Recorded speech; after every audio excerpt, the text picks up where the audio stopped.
On the 4th of February 1945, government representatives from the United States, the United Kingdom, and the Soviet Union met here in the Crimea to discuss the post-World War revival of Germany and Europe. During this meeting, Nazis didn't surrender yet. The Western Allies, the US, UK, and France had liberated all of France and Belgium and were fighting on the western border of Germany. In the east, Soviet forces were only 65 kilometers from Berlin, having already pushed back the Germans from Poland, Romania, and Bulgaria. So there was no longer a question regarding German defeat. The issue was the new shape of post-World War Europe. The big three Allied forces were the US, the UK, and the Soviet Union, led by President Franklin Roosevelt, Prime Minister Winston Churchill, and General Secretary Joseph Stalin, respectively. Though France had an important role and a key ally during the Second World War, the French leader, General Charles de Gaulle, was not invited to the meeting. Each of the three leaders had his own agenda for post-World War Germany and liberated Europe. Roosevelt wanted the Soviets to enter the Pacific War against Japan with the Allies, which he hoped would end the war sooner and reduce American casualties, as well as he wanted Soviet participation in the United Nations. Churchill pressed for free elections and democratic governments in Central and Eastern Europe, specifically Poland. During that time, Poland was under Soviet control, after pushing Nazis back just weeks before. Stalin wanted to keep the territory of Eastern Poland that they had annexed in 1939, but he promised free elections in Poland despite the existence of a puppet communist government that had recently been installed by himself. All three leaders ratified the agreement of the European Advisory Commission, setting the boundaries of post-World War occupation zones for Germany with 3 zones of occupation, one for each of the 3 principal allies. Remember, France wasn't invited, though the big three agreed to give France a zone of occupation carved out of the US and UK zones, but de Gaulle refused to take any zone that would define in absence of France. De Gaulle took this matter personally and ordered French forces to occupy Stuttgart, in addition to the lands earlier agreed upon as comprising the French occupation zone. De Gaulle was threatened by the US with the suspension of essential American economic supplies, so he had to withdraw his forces. But France was promised to be given German occupation anyway, despite of being partially involved. This meeting lasted 8 days, and this went down in the history books as Yalta Conference. During this conference, 3 major partitions of Germany were suggested. Churchill wanted Germany to be divided into 3 zones, North, West, and South German states, where southern states would include today's Austria and Hungary. The second was Morgenthau Plan. It suggested 7 zones, North and South German states, an international zone, and territories to France, Denmark, Poland, and Soviet Union. The third one was to divide Germany into 5 zones, French, British, and US zones in the west, and Soviet and Polish zones to the east. And the capital, Berlin, was to be divided into 4 zones. And spoiler alert, which actually was going to happen. 8th May of 1945, Nazis finally surrendered to the Allies. Europe took a sigh of relief. After 2 devastating wars, after millions of deaths, the world has finally taken hold from huge genocide. The Second World War in Europe came to an end. This is a solemn but glorious hour. I wish that Franklin D. Roosevelt had lived to see this day. General Eisenhower informs me that the forces of Germany have surrendered to the United Nations. The flags of freedom fly all over Europe. During this war, many things were changed. President Roosevelt died and Harry Truman took the charge of the US. Winston Churchill was replaced by Clement Attlee after losing the British general election of 1945. After participating in 2 world wars in the span of less than 3 decades, the Great Britain started to lose its influence and control over the world. In the matter of just 2 years, Britain was about to leave the Indian subcontinent, the biggest British colony at the time. Once the largest empire in the world, now starting to decline. But on the other hand, 2 new powers were emerging, the capitalist United States of America and the communist Soviet Union. Following the Nazi surrender on 5th June 1945, Berlin Declaration was signed by the Allied forces, and the Big Three arranged another meeting regarding the partition of the post-World War Germany on the 17th of July 1945, here in Potsdam. A product of this meeting, it concerned the military occupation and reconstruction of Germany, its border, and the entire European theater of war territory. It also addressed Germany's demilitarization and denazification. This meeting is today known as the Potsdam Conference. In this conference, the actual shape of Europe was carved. This conference just was not about the partition, but also economic and political reforms were introduced. New maps were being carved. The Northwest Zone was given to UK, Southern Zone occupied by the US, and the Eastern region was given to the Soviet Union. Just like the Yalta Conference, France wasn't invited to this conference, though they were given tiny portions of the Southwest region. Also, Poland's boundary was carved. This eastern zone of the Soviet occupation was ceded to Poland. So this is how post-World War Europe looked like. Everything was under control. Well, most of it was. But little did we know the tight occupations and differences in ideology. It was about to trigger another war, and which was about to change everything. Everything from the technologies to geopolitics, from inventions saving our world, yet once that holds enormous power to destroy the entire human race. It was about to affect not millions, but billions of lives. The world was about to enter the Cold War.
Unlike world wars, it wasn't fought on any battlefield. Rather, it was based on dominance and supremacy. Who's more superior? Not just in the sense of power, but everything. In this series, we're going to see how the Cold War shaped the world that we currently live in. Now let's go back to the post-World War Europe and understand the situation first. It all started here in Germany after Nazi surrender. Just like Germany, the capital Berlin is also divided into 4 parts. The Eastern Bloc is taken under control by the UK, France and the US, and the Western Bloc is taken by Soviet Union. Soviet Union is led by Joseph Stalin, a dictator who is a strict communist. Now he doesn't want to split Berlin because 1. Berlin is way over here in this part of Germany that is under Soviet control, and 2nd, Germany invaded Soviets twice in the span of just 30 years. So not only Berlin, Stalin wants the whole of Germany to starve, so that it can never be able to go to war again. Now here in the eastern side, the UK is led by Clement Attlee, Prime Minister of Britain, who is strict anti-communist. The US is led by President Harry Truman, who wants to form a democratic government in Germany. On the other side, Stalin wants to have a puppet communist government in Germany and wants Eastern allies to treat it as a buffer zone. So clearly, even after the end of the World War, the situation doesn't look good in Europe. Tension is rising between the new powerful nations, who has the exact opposite ideologies and plans for the post-World War Europe. The US started working on reincarnation of Europe on the 5th of June 1947. US announced they were going to help war-affected countries financially. This idea was later going to be called as Marshall Plan or European Recovery Program. At first, the US also considered Soviet states for this program, but Stalin refused to take any help, which would result in US's influence over Soviet satellite state. On the 3rd of April 1948, after about 10 months of planning, President Truman finally signed the Marshall Plan, named after 50th US Secretary of State George Marshall. The US spent over $17 billion over the next 4 years, which was equivalent to $215 billion in today's worth. This grant was distributed in 16 European countries, which was around 2.5% of the US's GDP at the time. Also, a stable currency was required for the development of Germany. The previous currency, which was introduced in 1920, had undergone severe inflation during the war. On 18 April 1948, the Western Allied announced that they were going to introduce a new currency in West Germany called the Deutschmark, which clearly Soviets didn't like. They threatened that they would block all of the transportation network which connects West Berlin to the west of Germany. Despite this, the new currency was introduced on 21st June. On 22nd June, the Soviets announced that they would introduce their own currency in their zone, called the East German Mark. That same day, a Soviet representative told the other three occupying powers that, "We are warning both of you and the population of Berlin that we shall apply economic and administrative sanctions that will lead to the circulation in Berlin exclusively of the currency of the Soviet occupation zone." The Soviets launched a massive propaganda campaign condemning Britain, the United States and France by radio, newspaper, and loudspeaker. On 24th June, the Soviets severed land and water connections between the non-Soviet zones and Berlin. The same day, they halted all rail and barge traffic in and out of Berlin. The Berlin blockade has begun. On 25th June, the Soviets stopped supplying food to the civilian population in the non-Soviet sectors of Berlin. They also cut off the electricity relied on by Berlin using their control over the generating plants in the Soviet zone. At the time, West Berlin had an estimated 36 days worth of food and 45 days worth of coal. The Americans and British were greatly outnumbered because of the post-war scaling back of their armies. The United States, like other Western countries, had disbanded most of its troops. The entire United States Army had been reduced to 552,000 men by February 1948. Military forces in the western sectors of Berlin numbered only 22,679. Soviet military forces in the Soviet sector that surrounded Berlin were 1.5 million. This behavior of Soviet Union left President Truman with three choices. First, the US retreat their troops. General Lucius Clay, in charge of the US occupation zone in Germany, summed up that there is no practicality in maintaining our position in Berlin, and it must not be evaluated on that basis. We are convinced that our remaining in Berlin is essential to our prestige in Germany and in Europe.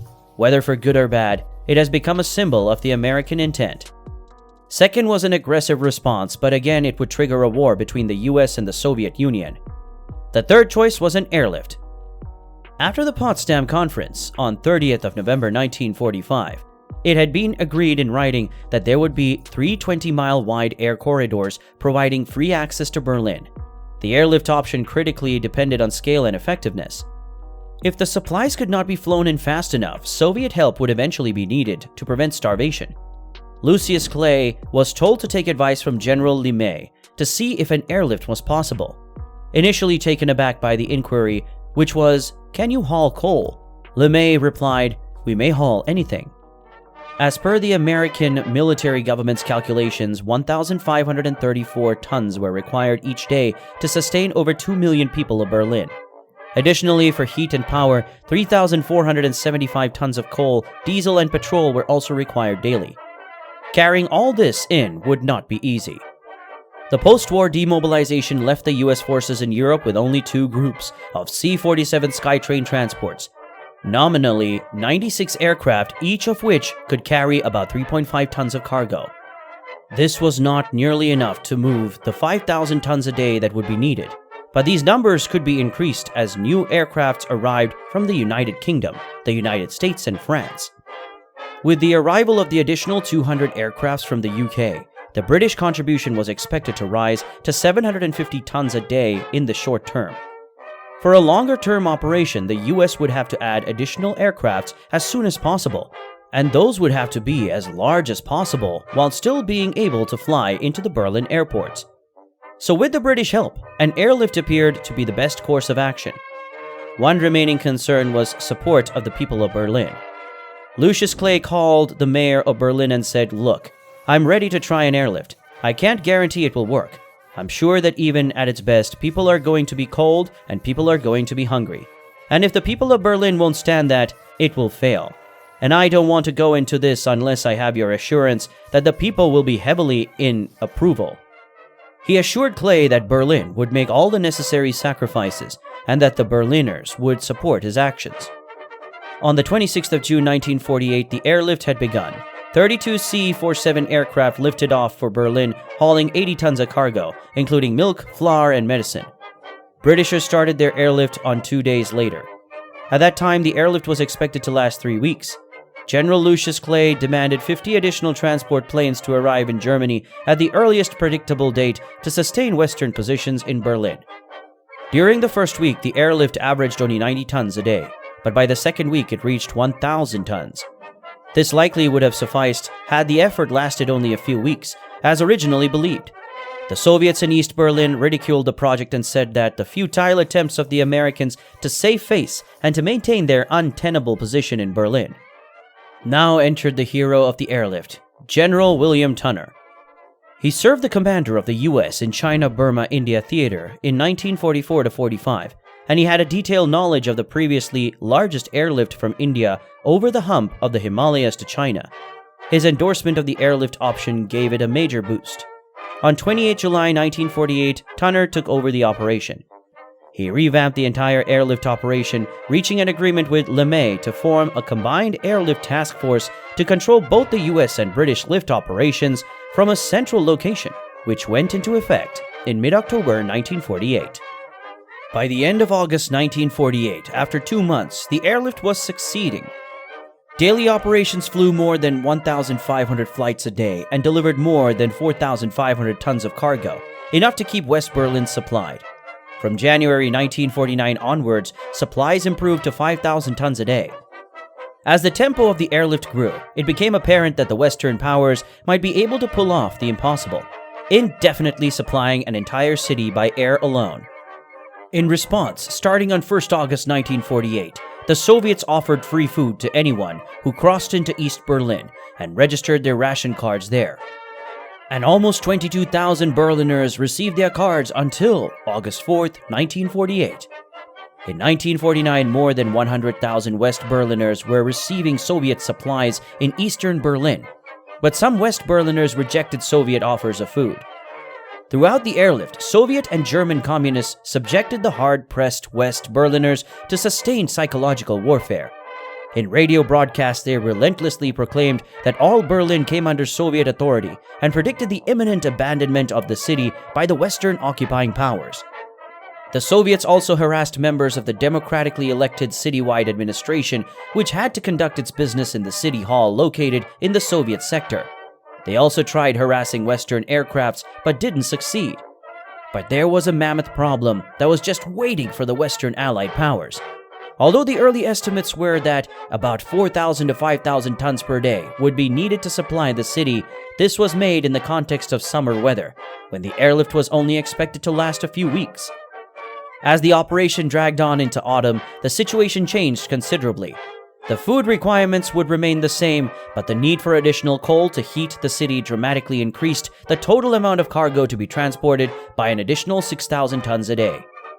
The new additions of the aircrafts gave rise to a new problem. The airport runways weren't good enough to have this much amount of loads. They had to be repaired constantly between the flights. Tunner once again looked for the Berliners' help to repair the runway. What a turnaround of the event that was. German soldiers who were throwing bombs at the Americans not so long ago, now they were helping them and working together. But the winter made it worse for the aircrafts. It reduced the visibility during flights. Runways were literally covered in snow, which led to many casualties. By April 1949, airlift operations were running smoothly, and Tunner wanted to shake up his command to discourage complacency. He believed in the spirit of competition between units and, coupled with the idea of a big event, felt that this would encourage them to greater efforts. He decided that on Easter Sunday, the airlift would break all records. To do this, maximum efficiency was needed, and so to simplify cargo handling, only coal would be airlifted.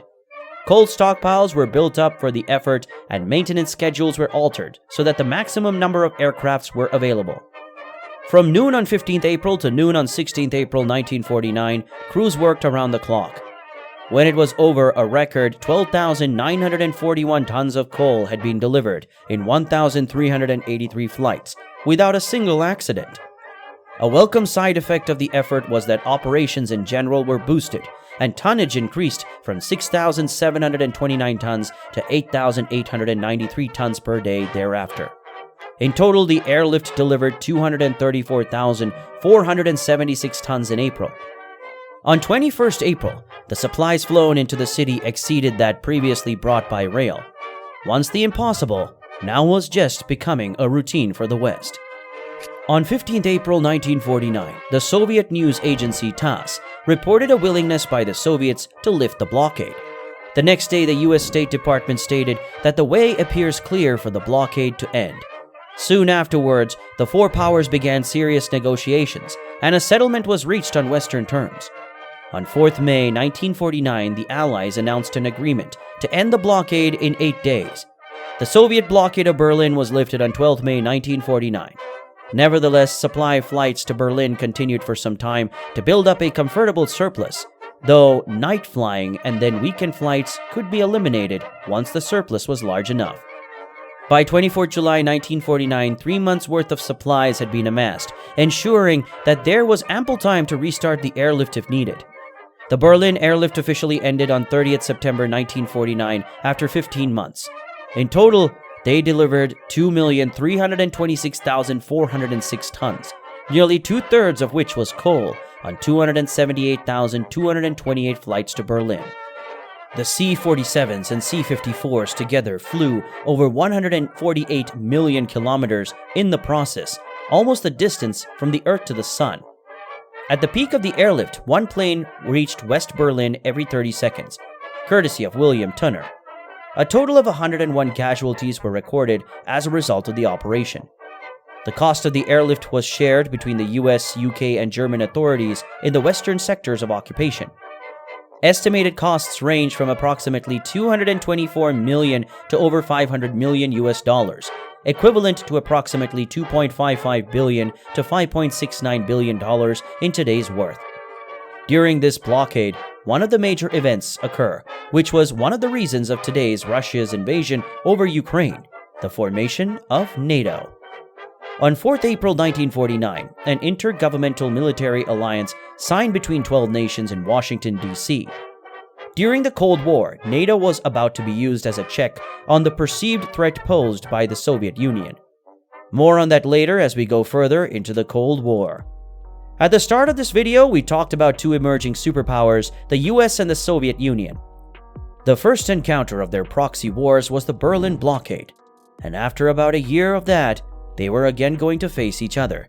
This time though, not in Europe, but here in Korea.